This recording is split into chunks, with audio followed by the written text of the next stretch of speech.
Please join me in Gassho. This is an excerpt from the Amida Kyo. Again, Sariputra, in the Buddha land, heavenly music is played at all times. Gold is spread on the ground, and 6 times each day and night it is showered with mandarava blossoms. Usually in the serene morning, all of those who live in that land fill their plates with these wonderful blossoms. Namo Amida Betsuin. Namo Amida Betsuin. Namo Amida Betsuin. We begin this morning's service with Rinbang Kusunoki leading the Vandana and Tusarana, found on page 147 in the White Gatha book. As today is our music service, this will be followed by the singing version of the Jusege and Nembutsu, followed by page 14 and then 107. I'll call that out as we get to that point.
Page 14.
107.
While the Bodhi Ensemble is sitting up, please note that today's Gatha selections are tributes to our BCA music program pioneers, Jane Imamura and Kimi Hisatsune, who collaborated to write music and lyrics for a number of children's Gathas in the 1950s. Many of us grew up singing these Gathas in the 1960s and 70s. We are happy to reintroduce these Gathas to a next generation of Dharma School students. The Bodhi Ensemble will play the Gatha Buddha Loves You, found on page 43, once through, and then the Sangha will be invited to join in the singing for the 4 verses. For those participating from home, the lyrics will be found on your screen with a recording prepared by Courtney Kuroda, Jim Norton, and Kimi Nakabayashi. Please stand if you are able to join in the singing on page 43.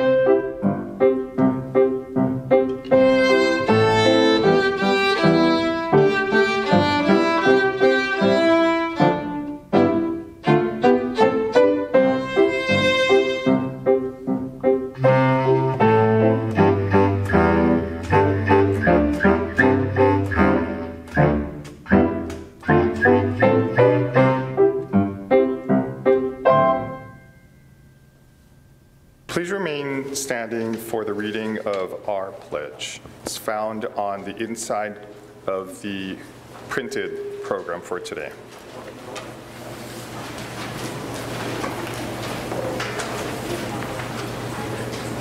Breaking out of my shell, I will share a warm smile and speak gentle words, just like the kind Buddha. Not becoming lost in my greed, anger, or ignorance, I shall think and act with an open mind, just like the calm and peaceful Buddha. Not putting myself first, I will share in the joy and sadness of others, just like the compassionate Buddha. Realizing the gift of life I have received, I shall strive to live each day to its fullest, like the Buddha who tirelessly works to liberate all. Namo Amida Butsu. Namo Amida Butsu. Namo Amida Butsu. Namanda, Namanda, Namanda.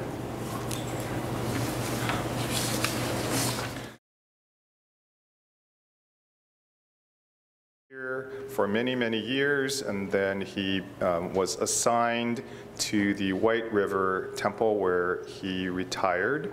We welcome back home Warwick Sensei. Thank you for coming today.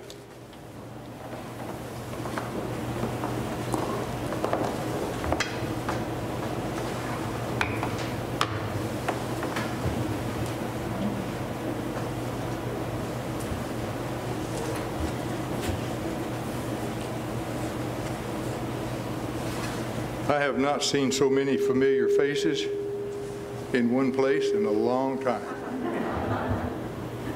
It's great to be here. Thank you for inviting me back and asking me to participate in this wonderful music service. I always enjoy the music service because the young folks usually play the horns and the flutes, and then we get some ukulele later on, all kinds of nice music. If we could just book the Eagles, I'd be really happy. Please join me in Gassho for a reading from Shinran Shonin's Shoshinge. Nagarjuna clarifies the hardship on the overland path of difficult practice and leads us to entrust to the pleasure of the waterway of easy practice. He teaches that the moment one thinks on Amida's primal vow, one is naturally brought to enter the stage of the definitely settled. Solely saying the Tathagata's name constantly, one should respond with gratitude to the universal vow of great compassion. Namo Amida Butsu. Namo Amida Butsu. Namo Amida Butsu.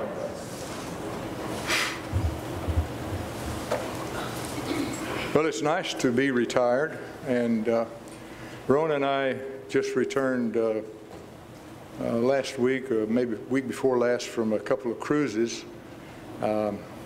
We cruised along the west coast of Mexico, through the Panama Canal, and into the Caribbean. And I'm grateful that we were there and able to enjoy the really nice, warm weather, especially the last couple of days here in Seattle.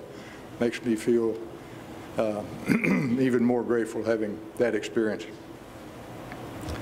As you get near the equator, it just gets warmer and warmer. It almost gets hot, like 90+ degrees. But before we were scheduled to leave and go on a cruise, it was kind of touch and go right at first as to whether or not we needed a negative COVID test. Sometimes they require them and sometimes they don't. Sometimes you have to get them right before you get on the ship. Others you can go a couple, 3 days in advance. But finally, they decided not to require masks or testing, which the test is a little bit expensive. And I was grateful for that. From then on, it was anchors away and smooth sailing, except for a few minor wrinkles.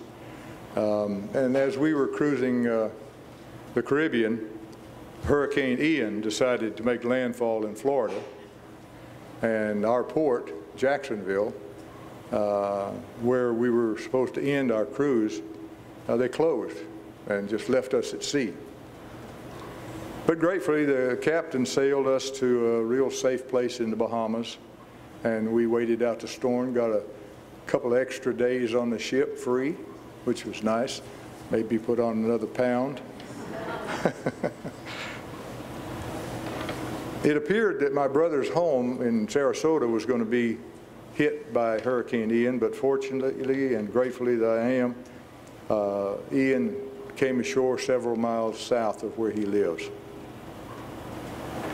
And I'm also very grateful that we met some really interesting people on the cruise from all various backgrounds, most of whom, well, maybe all of them was retired because that was a pretty long cruise, and young folks have got too much to do to go on a 30 or 40-day cruise. They usually just have too busy with school or kids or whatever. We met a cattle rancher from Australia that had about 10,000 acres and wrangled his cows with a helicopter. That's how they move them around down there.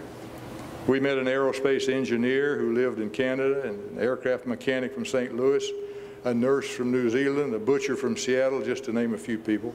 Some very interesting folks, and I'm glad to have made their acquaintance. And as I reflect on our vacation and the ones we've taken in the past, there's so many things to be grateful for. The ship's captain for guiding us safely through the storm and to all the ports in and out that we went to. He can park that ship on a dime, as they say, and it's a big ship. I'm very grateful to the ship's chefs who prepared about 5,000 delicious meals each and every day. And the people who welcomed us at each port with dancing and singing, the tender operators that ferried us back and forth to and from the ship, even in some pretty rough weather, so that we might get a little bit of ground time and not have to do this all day long. You know, you kind of get used to it, and you walk off the ship and you're doing this. Just keep going.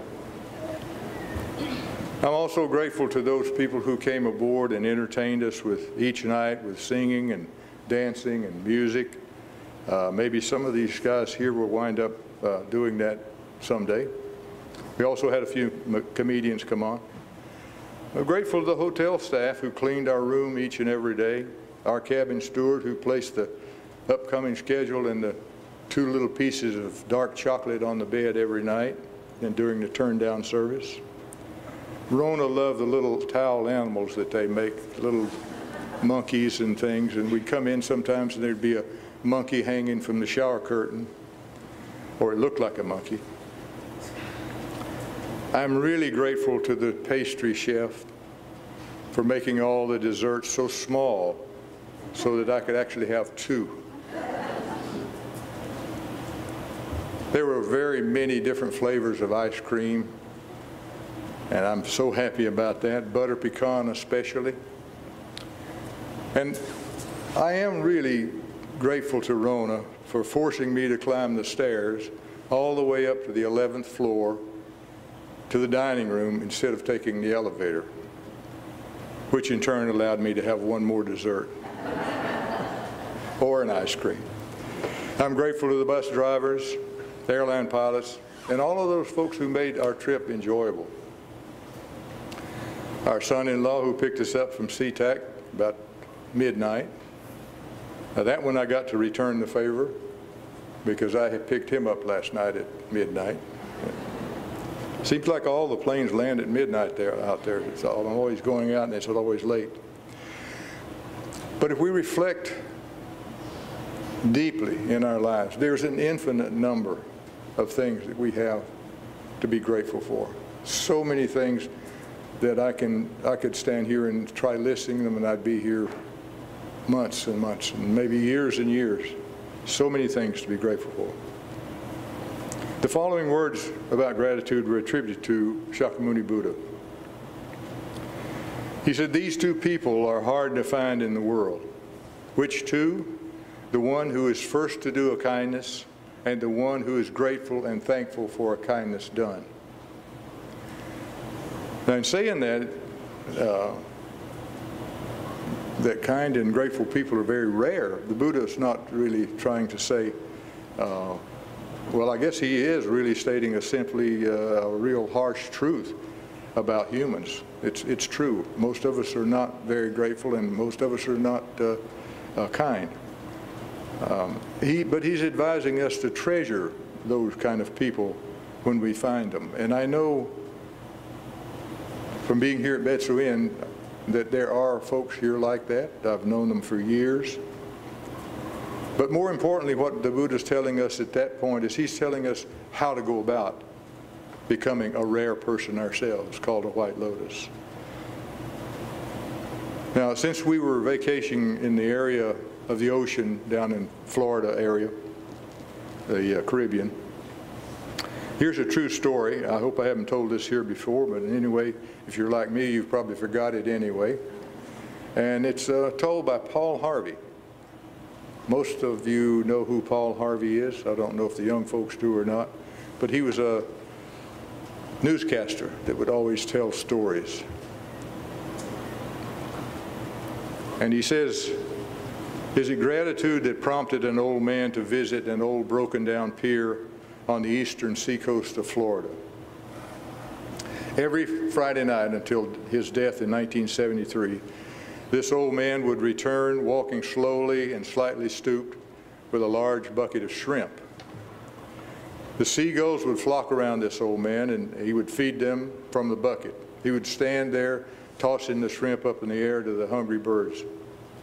As he does, if you could listen closely, you would hear him say with a smile, "Thank you, thank you, thank you." Many years before, in October 1942, Captain Eddie Rickenbacker, you may recognize that name, very decorated war hero in World War II. He was on a mission in a B-17 to deliver an important message to General Douglas MacArthur in New Guinea. But there was an unexpected detour which would hurl Captain Eddie into the most harrowing adventure of his life. Somewhere over the South Pacific, the flying fortress became lost beyond the reach of the radio. There are a lot of places in the South Pacific that's beyond the reach of the radio. It's a lot of water out there. Fuel in his plane ran dangerously low, so the men ditched their plane in the ocean. For nearly a month, Captain Eddie and his companions would fight the water, the weather, and the scorching sun. They spent many sleepless nights recoiling as giant sharks around them rammed their rafts. The largest raft was 9 feet by 5 feet. The largest shark was over 10 feet long. But of all their enemies at sea, the one that proved the most formidable was starvation. 8 days out, their rations ran out. They were long gone or destroyed by salt water. At that time, it would take a miracle to sustain them. And a miracle occurred. In Captain Eddie's own words, he said, Cherry, that was a B-15, or rather B-17 pilot, Captain William Cherry was his name, read the service that afternoon, and we finished with a prayer for deliverance. There was some talk, but it tapered off in the oppressive heat.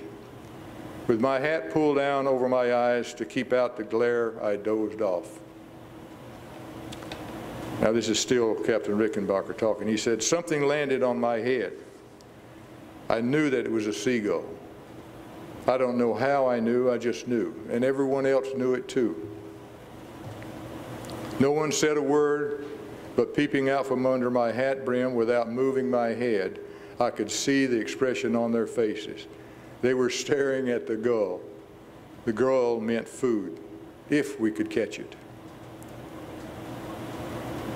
And the rest of the story, as Paul Harvey would say, is history.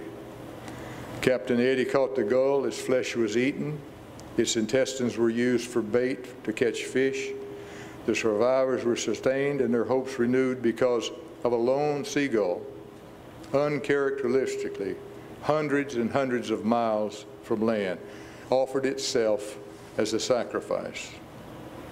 And we now know how Captain Eddie made it.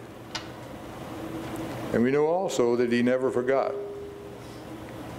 Because every Friday evening about sunset on a long, lonely stretch along the eastern Florida seacoast, you could see an old man walking, white-haired, bushy-eyebrowed, slightly bent, his bucket filled with shrimp to feed the gulls.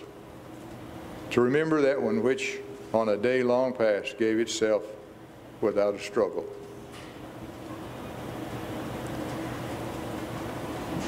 You know, we're sometimes told that debts of gratitude actually only apply to parents and teachers and other benefactors who've acted for our well-being. They've gone out of their way to help us and to have taught us very valuable lessons about kindness, empathy, and so on in the process. And it might be that there are benefits that some of us have received from things or situations that we can't trace to a single conscious agent in this lifetime, such as Eddie did. He traced it right to the seagull. But you can feel gratitude to yourself for your good karma, whatever you did in the past that has allowed these benefits that you're receiving to appear in your life. Now today, I've been talking a lot about gratitude, and as Buddhists, we hear that word a lot. Gratitude actually means thankfulness. It means counting our blessing. It means noticing simple pleasures and acknowledging everything that we receive. It means learning to live our life as if everything were a miracle and being aware on a continuous basis of how much we are and have been given. But gratitude shifts our focus from what we want in life and what we lack in life to the abundance in our lives that's already present. Gratitude really means the quality of being thankful, so much so that we feel readiness to show appreciation and a kindness in return. Just to be thankful and happy to receive something is not necessarily gratitude. And often we're told to remember and be grateful for blessings or good fortunes. But Buddhism teaches us to be grateful, period. To be grateful, period. Gratitude is to be cultivated as a habit or an attitude of our minds. And it's not dependent necessarily on conditions. Shakyamuni put it this way. He said, good men and bad men differ radically. Bad men never appreciate kindness shown them, but wise men appreciate and are grateful. Wise men try to express their appreciation and gratitude by some return of kindness, not only to their benefactor, but to everyone else. And when the Buddha discussed gratitude as a response to kindness, he said gratitude doesn't equate with appreciation in general, as I just said. It's a special kind of appreciation, inspiring a more demanding response, rather than just a simple thank you. But you know, most of the time, I don't have this feeling of gratitude that the Buddha's talking about. You know, for the gifts I receive in my everyday life, and what I feel is more like gratitude. You ever heard that word before? I hadn't. I thought I invented it, but I guess I didn't. Gratitude. If you're glad, you're happy, you're delighted, you're pleased to receive gifts, but not to the point of thankfulness that you feel this readiness and this urge to show appreciation or to return the kindness shown you. And most of the things we receive is that way. I know speaking for myself, I can't really speak for you, but when I get something, I'm really happy to get it, and I often forget to even say thank you. Just even a simple thank you, let alone go out of my way to do something in return to show my gratitude. But the teaching of Shakyamuni does give us hope and joy for us ordinary beings who are really incapable of removing our evil passions, according to Shinran, through our own efforts. But salvation does not lie in ourselves. It lies in the other power of Amida Buddha. And Amida Buddha embraces all of us. Through that embrace, we are prompted to just simply recite the Nembutsu as an expression of our gratitude for this salvation that has already taken place. Shinran had very deep gratitude to his teachers, and he expressed it in Ondoksan, which we sang today. The debt of gratitude I owe to Amida's great compassion. I will proclaim until my life disintegrates into dust. The debt of gratitude I owe to my Dharma teachers, I will express until my bodily form is finally flattened. In closing,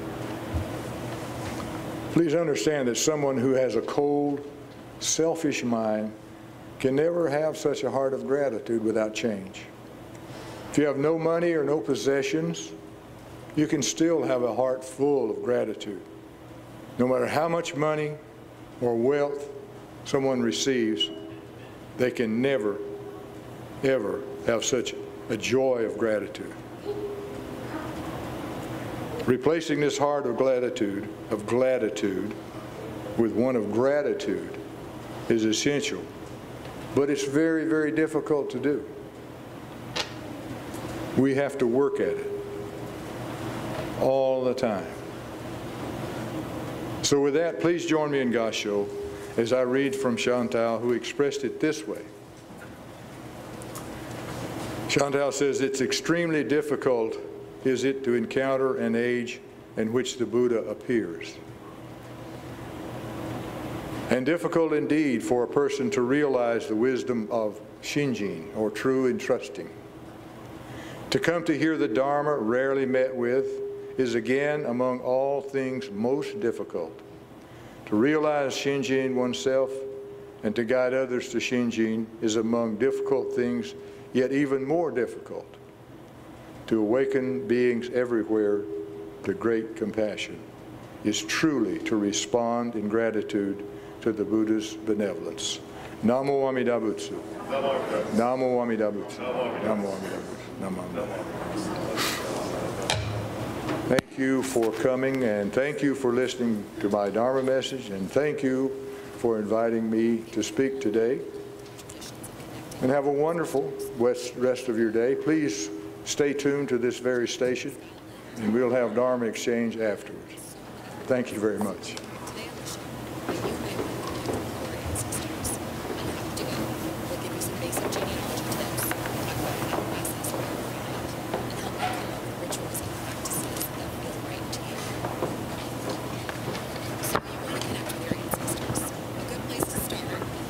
Thank you, Reverend Warwick, for your thoughtful message. Really grateful to have you back today. Please stand for the Gatha farewell found on page 47 of the White Gatha book, and join for the Gatha recording prepared by the Seattle Betsuin Sangha singers led by Mas Tamakuni on ukulele. For online viewers, the Gatha lyrics will appear on the screen.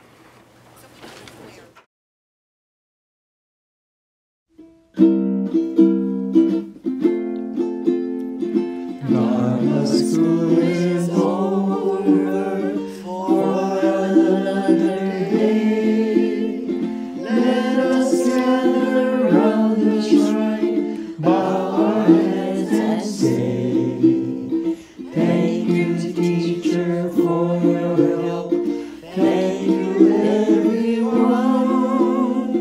Buddha's love will keep us safe till our work is done. So we'll meet again next week. Won't you take good care? Let us try to do what's right, always kind and fair.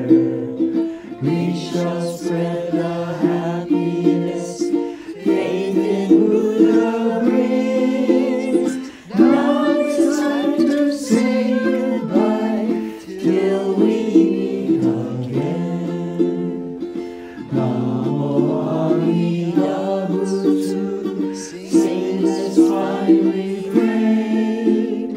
Namo Amida Butsu, sunny day or rain. Namo Amida Butsu, strong and